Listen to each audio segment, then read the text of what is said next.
오늘 우리에게 주시는 하나님의 말씀은 로마서 8장 12절에서 16절까지 말씀입니다. 신약성경 249쪽에 있습니다. 이제 제가 하나님의 말씀을 강독하겠습니다. 이것은 하나님의 말씀입니다. 하나님의 말씀에 경청하시기 바랍니다. 그러므로 형제들아, 우리가 빚진 자로 돼 육신에게 져서 육신대로 살 것이 아니니라. 너희가 육신대로 살면 반드시 죽을 것이로되 영으로서 몸의 행실을 죽이면 살리니 무릇 하나님의 영으로 인도함을 받은 사람은 곧 하나님의 아들이라. 너희는 다시 무서워하는 종의 영을 받지 아니하고 양자의 영을 받았으므로 우리가 아빠 아버지라고 부르짖느니라. 성령이 친히 우리의 영과 더불어 우리가 하나님의 자녀인 것을 증언하시나니 아멘. 하나님의 아들, 우리의 영과 성령의 증언이라는 제목으로 말씀을 함께 나누겠습니다. 인디언 전설에 이런 이야기가 있습니다. 어느 날 인디언 용사가 독수리알 하나를 발견했습니다. 이걸 어찌하나 고민하다 키우고 있던 닭장 속에 그것을 넣어두었답니다. 이후 독수리는 알을 깨고 나와 자기가 병아리인 줄 알고 살게 됩니다. 세월이 흘러 독수리 새끼는 몸집이 커지면서 부리도 단단해지고 솜털이 빠진 날개는 커다랗고 근사한 날개로 변했습니다. 자신이 다른 닭들과 달라지는 모습에 어쩔 줄 몰랐던 독수리는 몰래 숨어서 땅바닥에 부리를 무디게 하고요. 깃털을 뽑기 시작합니다. 그러던 어느 날 자신이 닭이라고 믿고 살았던 독수리는 높은 창공을 날고 있는 새 한 마리를 보게 되었습니다. 독수리는 옆에 있던 닭에게 물었답니다. 저 높은 하늘을 힘차게 날고 있는 새는 어떤 새야?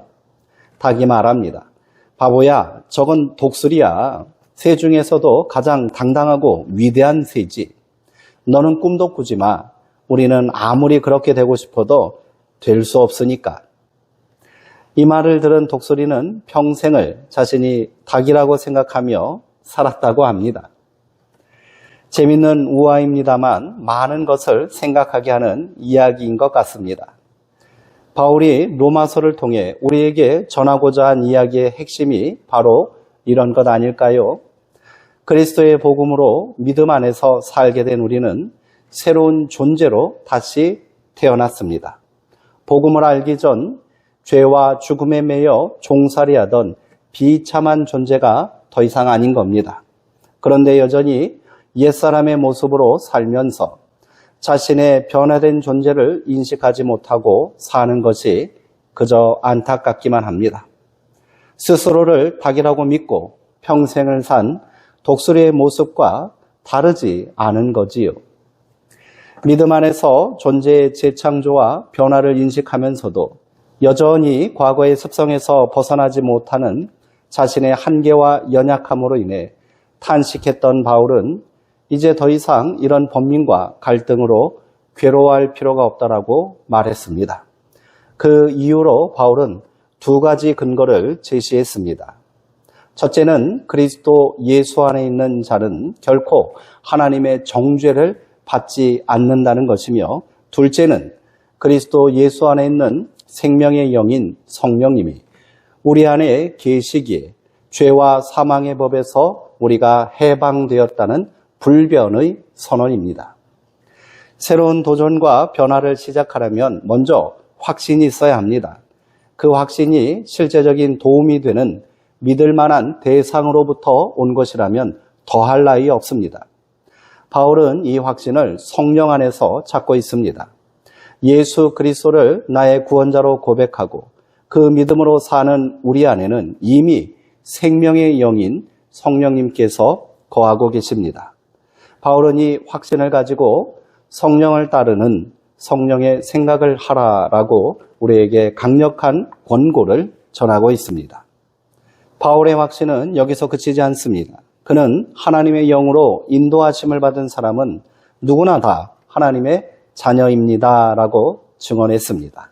이를 통해 성령님은 우리가 하나님의 자녀가 되었다는 확신을 주신다고 말합니다. 그의 증언은 더욱 분명하고 감격스러운 고백으로 이어졌습니다.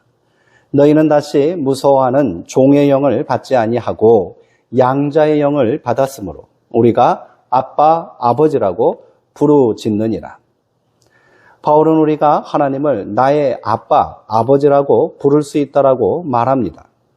유대교 전통에서 감히 하나님을 아빠라고 부른 전례가 없습니다. 하나님을 일컫는 공식 용어인 야훼조차도 감히 입에 올릴 수 없다 하여 아도나이, 그저 주님이라고 불렀을 정도입니다. 십자가 죽음을 앞두고 예수님은 겟세마네에서 아빠 아버지를 부르며 기도했습니다. 자신이 감당해야 할 사명을 완수할 수 있도록, 그리하여 감히 하나님의 이름조차 부르지 못하는 죄인들이 자신과 같이 하나님의 자녀된 은혜를 누리게 하시려 땀방울이 핏방울이 되기까지 기도하신 겁니다. 우리는 그 간절함과 깊이를 다 헤아릴 수 없습니다. 하지만 분명한 것은 예수님께서 하나님을 향한 이 절대적인 신뢰와 사랑의 관계 속에서 십자가의 사명을 온전히 감당해내셨다는 사실입니다. 놀랍게도 예수님이 누리셨던 그 친밀한 아버지와의 관계가 성령을 통해 우리 안에도 부어졌습니다. 그리하여 우리 또한 두려움 없이 하나님을 아빠, 아버지라 부를 수 있게 된 것입니다. 우리는 더 이상 하나님의 진노를 두려야 하는 죄의 종이 아닙니다. 하나님의 양자의 영을 받은 자녀들입니다. 바울은 우리가 하나님의 자녀됨의 근거를 양자라는 말로 설명하고 있습니다. 로마 시대 양자는 특별한 의미가 있었습니다. 끊임없는 권력 암투와 배신이 판을 치는 시대에 자신의 가문과 명예를 지키기 위해 권력자들은 양자를 입양했답니다. 그에게는 친아들과 동일한 지위가 주어지며 가문의 명예와 유산을 상속받을 권리가 보장되었습니다. 그러므로 양자가 된다는 것은 그가 능력과 학식, 인품이 출중한 인물이라는 사실을 증명하는 것이었습니다. 그럼 우리는 어떻게 하나님의 양자가 되는 은혜와 영광을 얻게 된 것일까요? 우리에게 무슨 능력과 자격이 있어 이 같은 특권을 감히 누릴 수 있단 말입니까? 예수님의 십자가 공로가 아니고서는 불가능합니다. 바울이 십자가를 하나님의 지혜요, 능력이라고 말한 이유가 바로 여기에 있는 것입니다. 그 공로와 능력이 일회적인 사건이 아니기에 하나님의 자녀된 우리의 권리는 절대로 사라질 수 없습니다. 이 확신이 있기에 바울은 그리스도 예수 안에 있는 우리는 결코 정죄함을 받지 않는다라고 거침없이 주장할 수 있었던 것입니다. 바울이 말하는 정죄는 하나님의 심판을 말합니다. 영원한 형벌이며 관계의 단절을 의미합니다. 아무리 엄청난 잘못을 저지른 못난 자녀라 해도 아버지는 결코 그를 정죄하고 관계를 단절하지 않습니다. 아버지는 용서하는 분이십니다. 잘못을 눈감아 주시고 다시 제자리로 돌아오기를 묵묵히 기다려주시는 분이지요. 예수님은 이 크고 위대한 아버지의 사랑을 탕자의 비유를 통해 말씀해 주십니다. 재산의 절반을 챙겨 방탕한 생활을 하다 거지꼴로 돌아온 둘째 아들을 아버지는 아무런 조건 없이 따뜻한 가슴으로 안아주셨습니다. 아들이 쾌락에 빠져 인생의 소중한 시간과 돈을 낭비하고 있을 때도 아버지는 사람을 보내 아들을 잡아오지 않았습니다. 만약 그렇게 했다면 아들은 자신의 잘못을 절대로 깨닫지 못했을 것입니다. 아버지는 애끓는 심정으로 아들이 스스로 돌아오기를 그저 기다리고 기다리셨을 뿐입니다. 이후 종살이라도 해야겠다는 생각으로 돌아온 아들을 아버지는 책망하지 않으시고 오히려 큰 잔치를 열어 그가 여전히 사랑받는 아들임을 확인시켜 주셨습니다. 우리를 향한 하나님 아버지의 사랑도 동일한 줄 믿습니다. 그 사랑이 죄와 사망의 법에서 우리를 해방시켜 주시고 두려워하는 종의 모습으로 살지 않도록 하십니다. 신을 섬기는 세상의 모든 종교는 인간을 신의 종이라고 말합니다. 초월적인 절대 존재 앞에 인간은 영원히 두려움에 사로잡혀 복종하며 살아야 합니다. 그러나 하나님은 우리를 종이라고 부르지 않으십니다. 우리를 사랑하는 아들이라고 부르시고 우리에게 아빠, 아버지라 고백하게 하셨습니다. 우리가 하나님을 유일한 하나님이시며 신 중에 신이라고 믿고 고백해야 하는 이유입니다. 바울은 이 같은 감격스럽고 놀라운 사실을 16절 말씀에서 성령이 친히 우리의 영과 더불어 우리가 하나님의 자녀인 것을 증명한다라고 말하고 있습니다. 말씀을 다시 한번 주의 깊게 보시기 바랍니다. 바울은 성령과 구별되는 우리의 영에 대하여 말하고 있습니다. 그가 말하는 우리의 영은 태초에 하나님께서 인간에게 불어넣어 주신 생기, 즉 생명의 기운을 의미합니다. 이것이 죄로 인해 사라진 줄 알았는데 하나님께서는 그것을 거두지 않으셨습니다. 창조의 핵심인 생명의 근원은 파괴된 것이 아니라 우리가 망각하고 있었던 것입니다. 바울은 성령님이 창조의 본성과 생명의 근원을 다시 되살리시어 우리가 하나님의 자녀로 회복되었음을 분명하게 증언해 주셨다고 말하는 것입니다. 그러니 이를 의심하거나 진리를 거역하지 말라는 것이지요. 내가 바로 하나님의 사랑받는 자녀임을 절대로 잊지 마시기 바랍니다. 이를 망각하고 의심하는 순간 우리는 다시 무서워하는 종의 신분으로 전락하고 말 것입니다.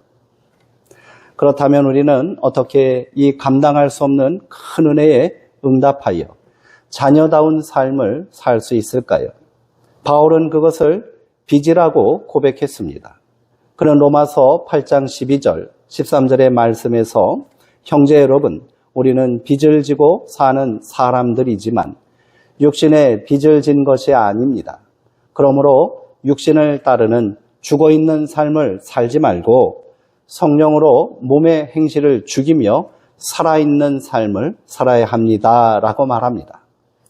바울이 말한 빚은 하나님의 은혜에 대한 우리의 책임과 의무를 말하는 것이겠지요. 이를 어찌 감당해야 하나 걱정하거나 두려워하지 마시기 바랍니다. 하나님께서는 절대로 우리에게 과도한 책임과 감당할 수 없는 의무를 부여하지 않으십니다. 예수님은 우리가 하나님의 은혜에 응답하는 삶을 이렇게 말씀하셨습니다. 이것이 첫째 되는 계명이니 주곧 우리 하나님은 유일하신 하나님이시니 너는 마음을 다하고 목숨을 다하고 뜻을 다하고 힘을 다하여 주 너희 하나님을 사랑하라. 또한 둘째는 이것이니 내 이웃을 내 자신과 같이 사랑하라.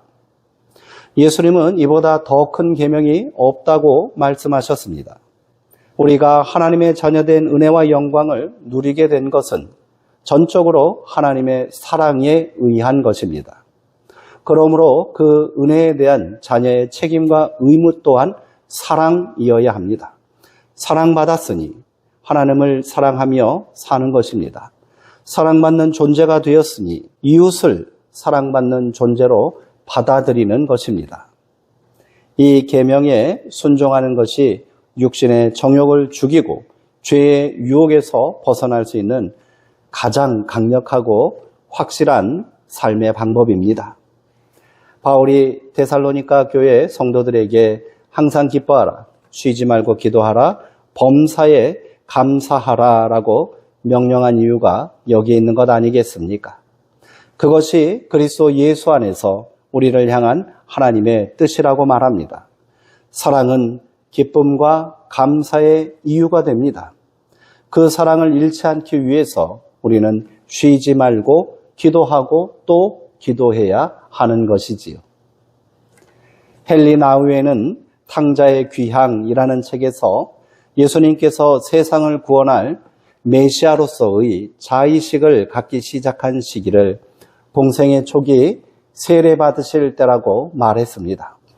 예수님은 요단강에서 세례를 받으신 후 하늘로부터 들려오는 음성을 듣게 됩니다. 너는 내 사랑하는 아들이라 내가 너를 기뻐하노라. 자신이 하나님의 사랑받는 아들이라는 사실을 확인했을 때 예수님은 비로소 세상에 나가셨습니다. 헨리 나우에는 자기도 이 음성을 듣게 되었다고 고백합니다. 그는 이 기쁨을 감동적인 글로 책에 남겼습니다. 나는 사랑받는 자이기 때문에 거절당할 두려움이 없고 또 확인받을 필요 없이 위로하고 책망하고 격려할 수 있습니다. 사랑받는 자이기 때문에 나는 핍박을 당하되 복수심을 품지 않을 수 있으며 칭찬을 받되 그것을 내 자랑의 증거로 사용하지 않을 수 있습니다. 사랑받는 자이기에 내게 주어진 사랑이 죽음보다도 더욱 강하다는 사실을 추호도 의심하지 않으며 고난을 당하고 죽임도 당할 수 있습니다. 사랑받는 자로서 나는 자유롭게 살 수 있고 나의 생명까지 바쳐 죽을 수 있습니다. 성도 여러분, 우리도 지금 그 사랑 안에 살고 있습니다. 그 사랑의 능력으로 사랑하며 또 사랑받고 사시기를 주님의 이름으로 축원드립니다. 기도하시겠습니다.